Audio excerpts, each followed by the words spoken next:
right. Step back. There? Okay. Oh, yeah, I'm sorry. Step back. Slide.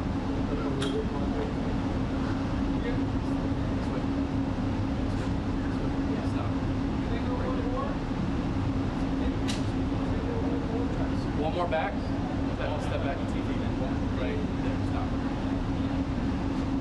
Step back. Oh, I'm sorry. You don't know that. Good. Good.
do get the camera clicks.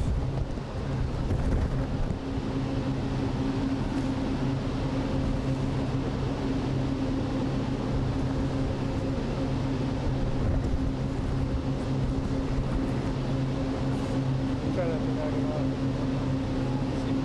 It's kind of sitting there.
still strip off that floor, please.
Yes, you know what I'm saying? Yes, sir. Send it to Gary. Good.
Titles, I want to say. I don't know if I'd rather be the Prime Minister or the Crown Prince. I think I'd take the Crown Prince. And very importantly, your son, your beautiful son, who has a great reputation, you know that. Thank you, Mr. President. Great reputation as a smart, hardworking guy, so it's good to say hello to you. Congratulations.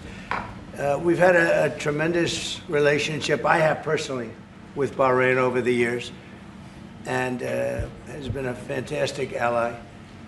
And anything they needed, we helped them, and anything we needed, they helped us. And we're going to be talking about a lot of different things, including the most perfect military maneuver that anybody's seen probably in 50 years, which took place a few weeks ago in Iran, knocked out their entire potential nuclear capacity. And it was obliterated. You know, I used that term, they said, well, maybe that's too much. I said, no, it turned out it was more than obliterated. They can't go back. And we're just really going to talk about some things, including trade. We're going to be discussing trade. We do a lot of trading with Bahrain. And we're going to have lunch after this, but we'll take some questions. At first, I'd like to ask the Crown Prince to say a couple of words. And he also has a father who's living and well and doing fantastically, as I understand it. He is. And somebody who's respected all over the Middle East and all over the world. And thank you very much for being here. Thank you, Mr. President. Thank you, one and all. It is indeed a great honor to be here on this fine morning to put into action the relationship that exists between our two countries. We will be discussing security issues, we'll be discussing trade and investment, which is very important.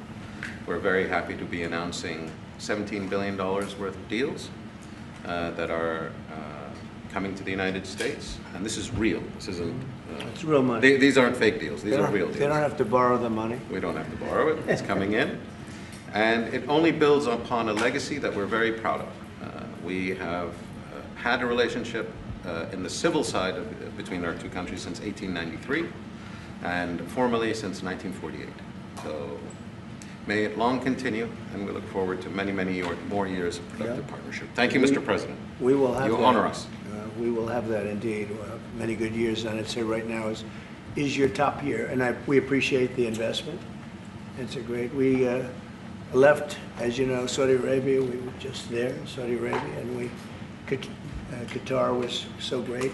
Leaders great. We had UAE, and we had a couple of other visits, but all great places, and we left with $5.1 trillion of investment, and they all want to be investing in the United States. Now, we have, I think we have over $16 trillion of investment coming in, which is a record, and we're only a little bit into the year. And let's say the first 2 months, I sort of took it easy because we had to fix up the Oval Office. I had to devote my time to fixing it up, but now we had to fix up our country. So we have, I think everyone is saying we have the hottest country now anywhere in the world. We were dead a year ago. We are a dead country. And now we have the hottest country anywhere in the world. And it's a great honor to have you here. Thank you, Mr. President. Any questions? Syria. Any comments on the developments in Syria at the moment? Well, I can comment. I think I'll ask Marco to say a few words on Syria. Yeah, it's complicated, obviously. These are historic, long-time rivalries between different groups in the southwest of Syria, Bedouins, the Druze community, and it led to an unfortunate situation and a misunderstanding, it looks like, between the Israeli side and the Syrian side. So we've been engaged with them all morning long and all night long with both sides, and we think we're on our way towards a real de-escalation and then hopefully get back on track in helping Syria build a country and arriving at a situation there in the Middle East is far more stable. So in the next few hours, we hope to see some real progress to end what you've been seeing over the last couple hours. Mr.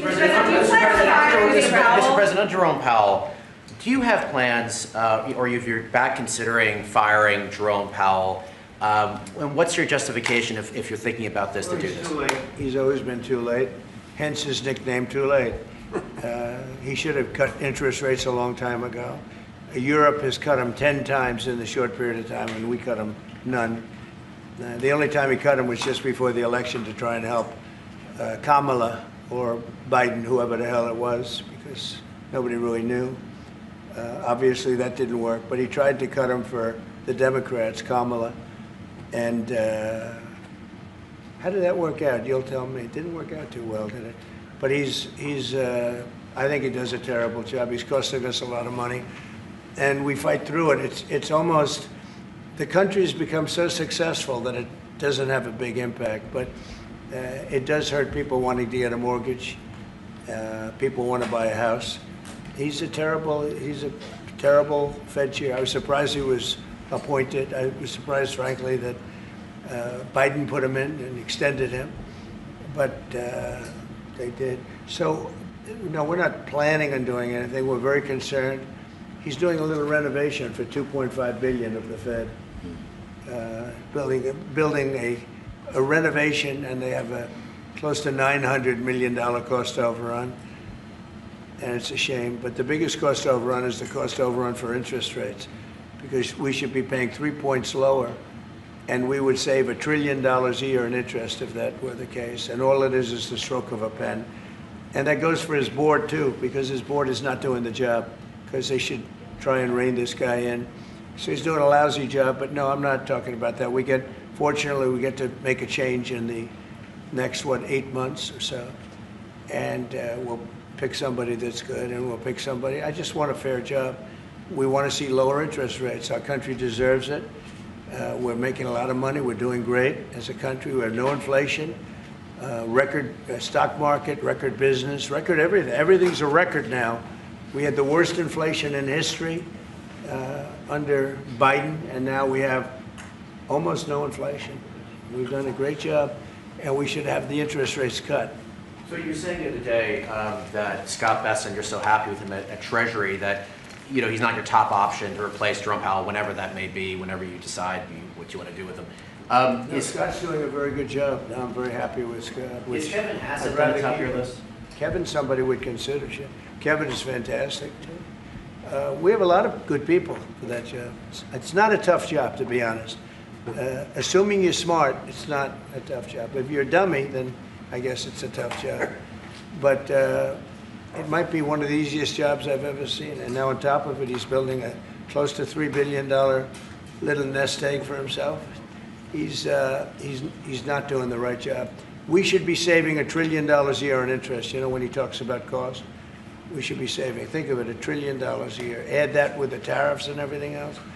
But he just doesn't want. He's a knucklehead. But we'll see how that. We'll see how he's listening to this. That's a strange conversation. But we like to say it like it is. But we have a lot of people that want that job very badly. And I'm only interested in low-interest people, frankly, because you don't need. I know.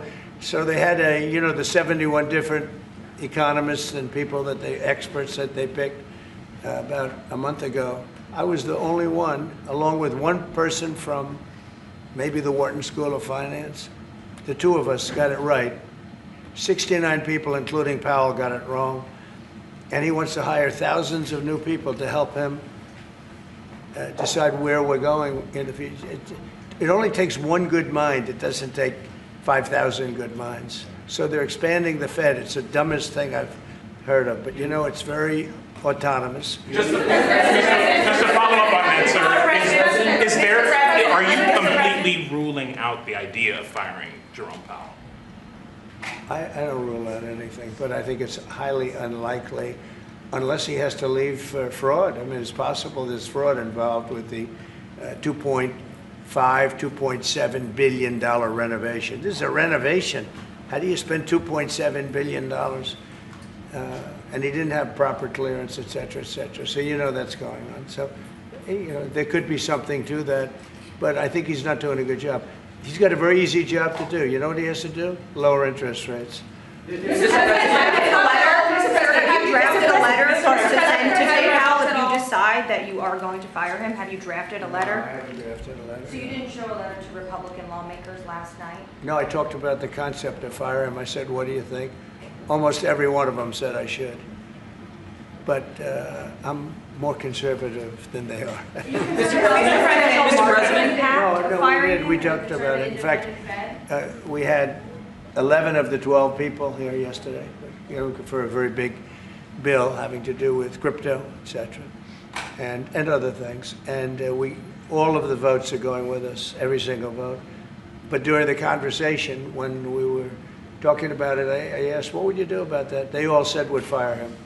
Mr. Mr. President, Mr. President. Thank you for taking the question, sir. You were in Pennsylvania yesterday. You unveiled $92 billion worth of investments. One of those jumped out, though, $15 billion in Homer City to build the largest natural gas power plant ever. I was at the rally where you told Homer City residents that you would not forget them when the biggest coal plant in Pennsylvania closed down. You delivered for them yesterday. What message do you have to those residents? Well, I'm happy. Homer City, I was there and I said, I'm going to produce something, I don't know what, because they had shut down this massive coal plant, one of the biggest in the country. And it was just purchased by the gentleman that you met yesterday, a very substantial man. I don't know if he's maybe not as substantial as you, I'm not sure.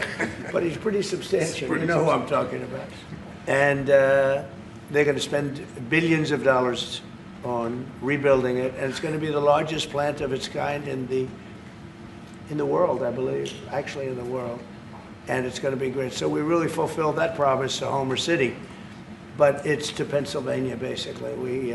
I won Pennsylvania, and very conclusively won Pennsylvania. So I owe them a big debt of gratitude. But thank you for bringing that up. We raised 92. It's actually going over 100. So it'll be over $100 billion to be invested in Pennsylvania. It was Pennsylvania Energy Project. So we had, everybody was there. Larry Fink was there. I mean, everybody was there and done a great job. The senator did a great job. And we were very proud. That was a great meeting yesterday. Thank you very much. Mr. President, for each of you, so for the Crown Prince, are you planning on taking any of the Patriot missiles that you're going to receive from the United States and divert those to help Ukraine? We have no current plans, as we have an operational requirement inside Bahrain to keep them there for the present time. At least. He's got plenty of them, too. And Mr. President, on the fentanyl bill, They're wonderful.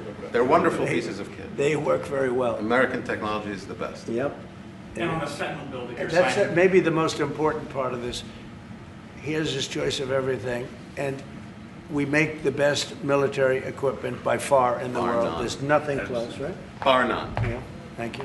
And on the fentanyl bill that you're signing today, do you hope that that's going to restart law enforcement cooperation with China on getting the fentanyl? Yeah, I think China's been helping out. I mean, it's been a terrible situation for many years with fentanyl, but since I came here, we're talking to them, and they're making big steps. They're also, as you know, being penalized. You know that, right? They're being penalized with tariffs because of the fentanyl, but they want to do something. We'll see what happens. Mr. President, I know. Please. Thank you, Mr. President. An American from Tampa was beaten to death. He was killed by Israeli settlers in the West Bank.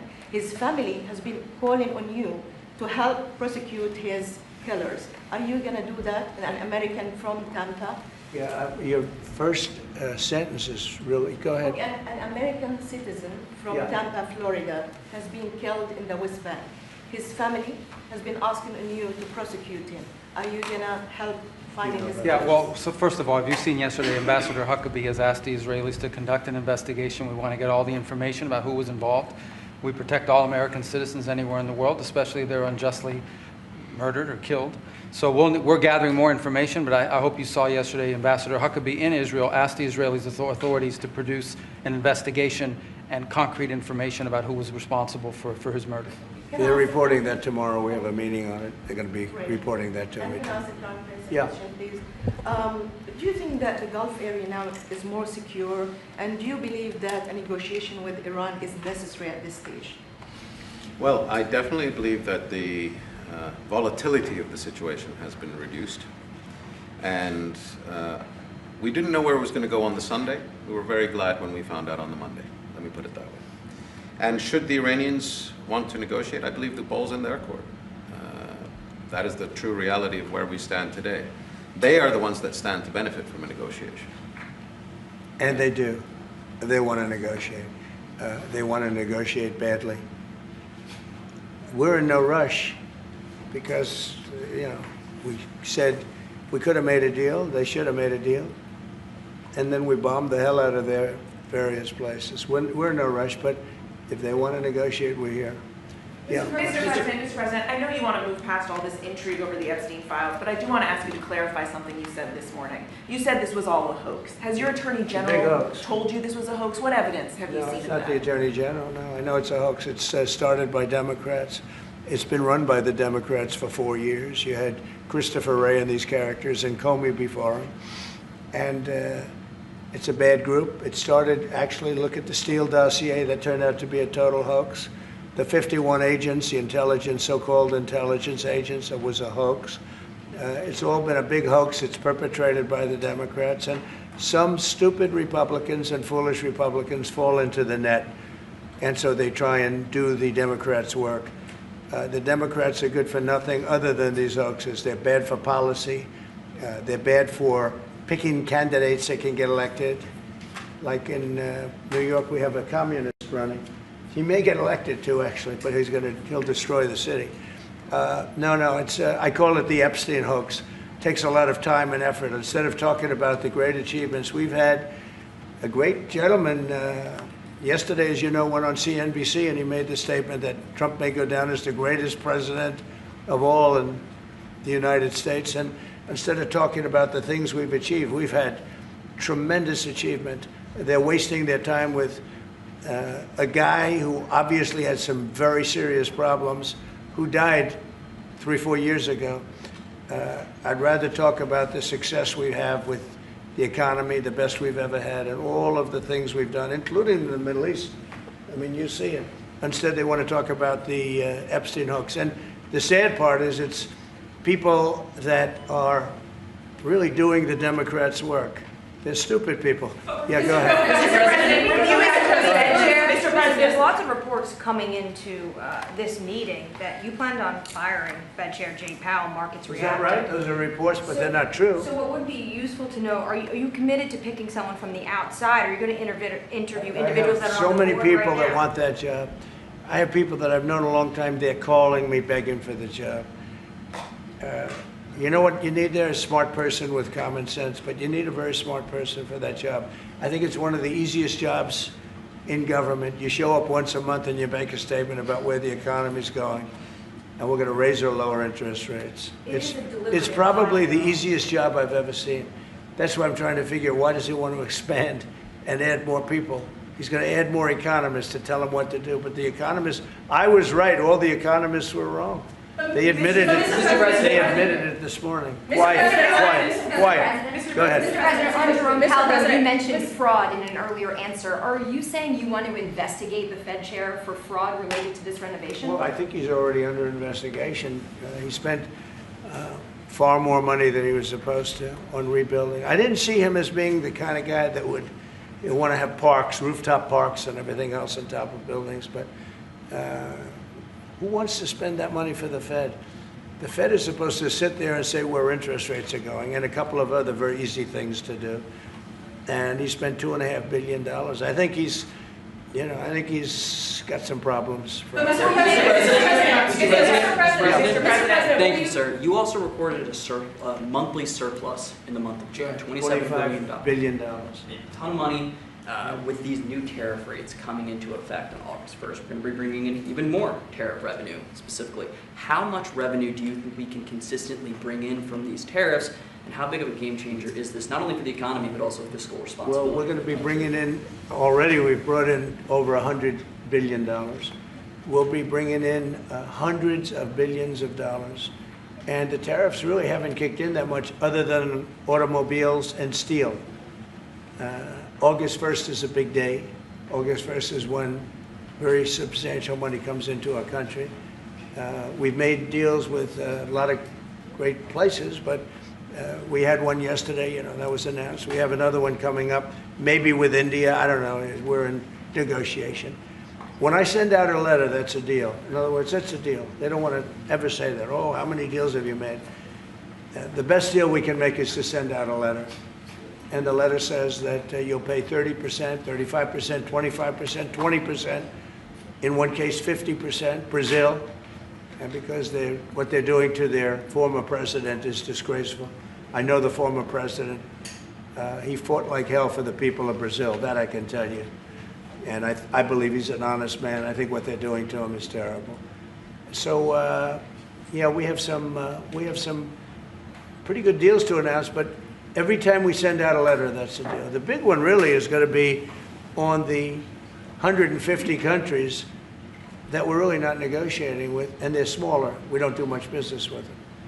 Because you have a lot of countries, you have over 200 countries, and a lot of people don't know this, but we'll have well over 150 countries that we're just going to send a notice of payment out, and the notice of payment is going to say what the tariff, and it's all going to be the same for everyone, for that group. They don't, they're not big countries, and they don't do that much business. It's not like the ones that we've agreed with, like China, like Japan, where we're negotiating with them, but I think probably we'll live by the letter with Japan. We're very close to a deal with India where they open it up. Indonesia yesterday was, it wasn't an open country, now it is. And they have tremendous copper, quality copper, and probably the most copper. And we made a deal with Indonesia. We pay no tariff, 0, and we have total access to trade. That's a phenomenal deal for our companies. And we've agreed with them, as you know, on 19%. They pay 19%. And it's a good deal for them, and it's a good deal for us, so in that case. But we have a number of them coming up. But overall, we're doing well, and we're taking in a lot of money, a lot of money. We have the number one, we have the most oil of any country in the world, even more than them, which is hard to believe. But we have a little larger piece of land, right? We do, sir. But we're number one in the world in oil, and we're drilling, and today it hit $64 a barrel, which is great. And that'll help stop wars, actually. If you want to know the truth, it's going to help stop wars. And we hope to get it down a little bit more. But we have oil down to $2, $2.25, $2.50 in numerous states. We hit one at $1.98 a gallon. And that's a great thing. That's one of the reasons that inflation's in check. When you can do that, you stop the inflation. What Biden did is he ended our policies, went to his policies. He doesn't have a policy. Some lunatic around the desk had a policy. Whoever operated the auto pen had a policy, which is, by the way, I think the biggest scandal. That's the scandal they should be talking about, not Jeffrey Epstein. The scandal you should be talking about is the auto pen, because I think it's the biggest scandal, one of them in American history. So the economy is doing really well, and people are seeing it. Yeah. Mr. President, will you ask Attorney General Pam Bondi to release more documents to finally put this controversy to bed? Yeah, whatever's credible, she can release. If a document is credible, if a document's there that is credible, she can release. I think it's good. But it's just a subject. He's dead. He's gone, and all it is the Republicans. Certain Republicans got duped by the Democrats, and they're following a Democrat playbook, and no different than Russia, and all the other hoaxes. They're started by the Democrats, and some Republicans. In this case, I was surprised, but they got duped. But have you talked about it with her the last witness? President, first of all, your high-ranking officials, whether it's been your FBI director or Pam Bondi, they have made some inconsistent statements in the past. We've had. Well, I don't know. I can't speak about him, but I can say that Pam Bondi, I really think that she's done very good. She says, I gave you all the credible information. And if she finds any more credible information, she'll give that too. What more can she do than that? I mean, honestly, what more can she do? And we do have bigger problems. We have problems with millions of illegal people that came in here, and they're killers and murderers. We have 11,888 murderers that were allowed into our country by Biden, sleepy Joe Biden, stupid Joe Biden. He allowed them into our country. And you know what? We got to do something about it. She's got a lot of things she's working on. And, it's very sad that somebody can be waylaid, that just get waylaid, but I think she's doing a great job, personally. In your Truth Social this morning, you mentioned past supporters when you were talking about the Epstein issue. does that mean that you're effectively disowning any supporters who are now I calling? lost a lot of faith in certain people, yeah. I lost, because they got duped by the Democrats. The Democrats are good for nothing. They've done a terrible job. They almost destroyed our country. If I didn't get elected, all these numbers you're hearing about, they found $25 billion and another 25 is coming in and hundreds of billions of dollars is pouring into our country. And we just got the biggest tax cut in history. We just got the biggest regulation cuts in history. There'll be no tax on tips. There'll be no tax on Social Security. There'll be no tax on overtime. There'll be no tax on so many other things. You're allowed to deduct your interest from a car payment. That's never happened before. You borrow interest, you borrow money to buy a car if the car is made in America. And by the way, factories are being built all over America, car factories, AI factories, but you get a deduction on your interest. Nobody ever thought of that before. It never happened before. And, you know, these are the things that they should be talking about. The big, beautiful bill is one of the greatest pieces of legislation ever in this country, and the Democrats have nothing to combat it. So they say, oh, it's death, death. Oh, that's good. And then they give it to the fake news, which is you and a few others. And the fake news talks about the bill is death. The bill is actually life. The bill is life, and it saves our country. This bill is incredible. Look at the results already. So we have $16 trillion being invested in our country. And this great gentleman and his family just came in with another billions of dollars. And if he didn't like the country, if he didn't like where we were going, he's very smart. He'd come, maybe he wouldn't even come. I think maybe he wouldn't even come. You'd save your time. But, because, you know, it's one of those things. But if he didn't like where this country was, he wouldn't be investing billions of dollars in this country. But think of it, $16 trillion, more than has ever been even contemplated before. And we haven't even started yet. So that's what I want to talk about. I want to talk about the success. And the Democrats have nothing to show for what they do. They almost destroyed. They allowed 25 million people to come into our country, gang members, jailbirds, from all over the world, not South America, from all over the world. They allowed them to come into our country from mental institutions, insane asylums, just walk right through. They couldn't come into your country. They couldn't come into any country in the world except our country. And they came in from the worst places, gang members, drug dealers. They all came in. Turn it off, please. They all came in, and I'm doing something about it. We have it under check right now. We got rid of a lot of the murderers already. Some of them we put in our prisons because they're so bad we don't want to take a chance in putting them in a foreign prison, have them come back. But we've done a great job. Our country's in great shape. We literally have the hottest country anywhere in the world right now. And it's true what the king said, what a lot of people said. We were a dead country. 1 year ago, we were a dead country. We were laughed at all over the world. We had Afghanistan with that horrible embarrassment, most embarrassing moment in the history of our country. Look what happened with Russia and Ukraine. That should have never happened. Look what happened with Israel. That would have never happened. Hamas had no money. Iran had no money. There was no money to do an attack like that. All these things that happened that wouldn't have happened if you had good leadership. And that's what you should be talking about. Thank you very much, everybody.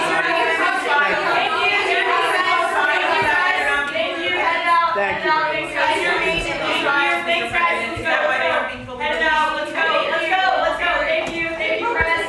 Hey, thank you. Come on, guys. Thank you, press. Thank you. It's another day in paradise. Thank you, Mr. President. Thank you very much. Thank you.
sadece bunu söyledi buraya. Yani yaklaşık yarım saat bir basın toplantısı sürdü Oval Ofis'te Bahrain Crown Prince'iyle.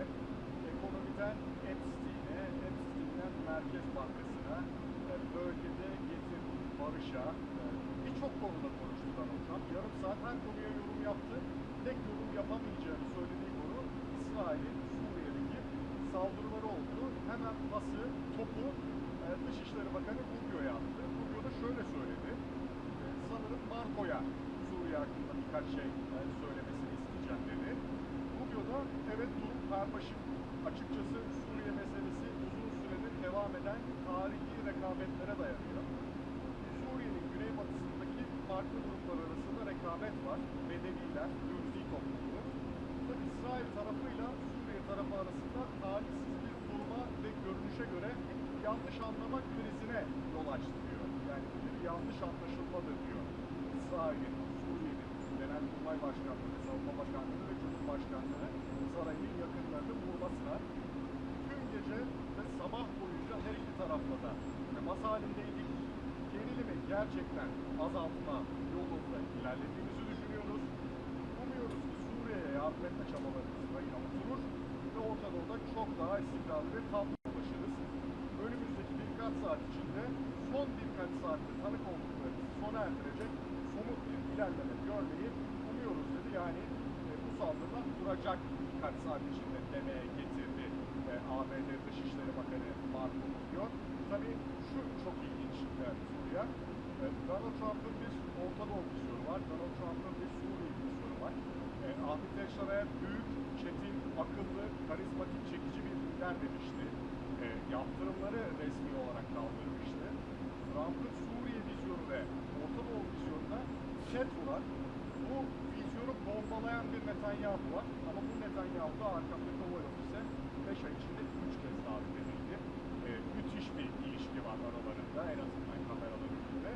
Yani en azından Rubio'nun söylediklerini söyleyemez miydi Donald Trump? Her konuya yorum yaptı biraz önce Oval Ofis'te. Yapabilirdi diye düşünüyoruz. Yorum yapmaktan kaçındı, çekindi, yorum yapamam dedi. Ya burada çok açık İsrail Başbakanı'nı eleştirmek istemiyor. Yani içeri girmeyeceğim, etrafından dolaşmayacağım. İsrail'in herhangi bir eleştiri geçirmemek için nasıl burada yani.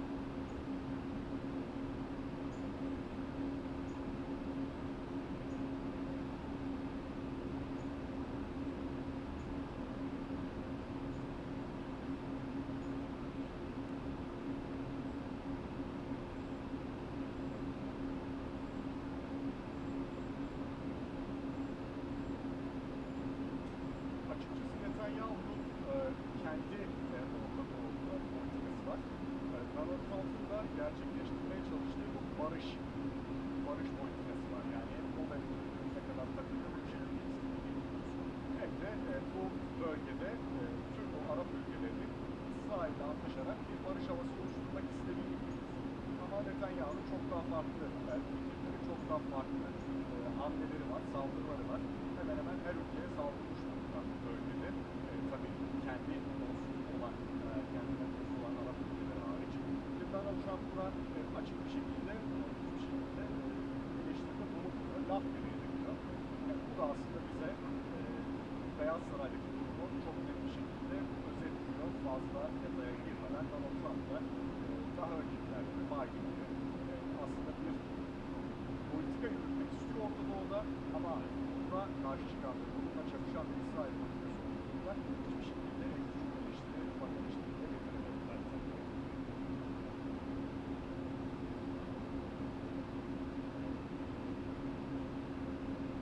Evet, bu şekilde söyleyebiliriz. Tabii ilginç yani birçok insan bunu da takip ediyor tabii. Şu da konuşuldu Oval Ofis'te Epstein. Acaba Epstein mesela NASA'da mı çalışıyor? İsrail istihbaratı bu Epstein'in yakınındakilere şantaj veriyor. Çok konuştuğumuz şeyler. Donald Trump seçimden önce de ben bu listeyi yayınlayacağım demişti. Biraz önce yine reddetti. Ya ölmüş gitmiş adam. 3-4 yıl önce ölmüş. Biriyle uğraşıyorsunuz hala. Kapatın bu konuyu. Saçma sapan bir şey. Aptal cumhuriyetçiler tuzağa düştü diye.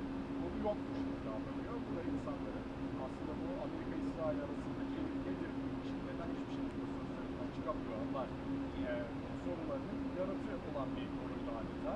Ve Donald Trump'ın ailesi olsun, yani kendi çocukları, kendi yakınındakiler, kendi taraftarları sürekli bu Epstein belgelerinin müthiş bir komplo olduğunu söylüyorlardı. Şu anda Donald Trump bunun üstünü kapatmaya çalışıyor. Bu da mesela ilginç bir anekdot ama genel anlamıyla bakarsak evet, yani isimler değişiyor, şekiller değişiyor, her şey değişiyor ama İsrail'in oyunlarından çıkamamak konusu artık kabul ediliyor.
guilt.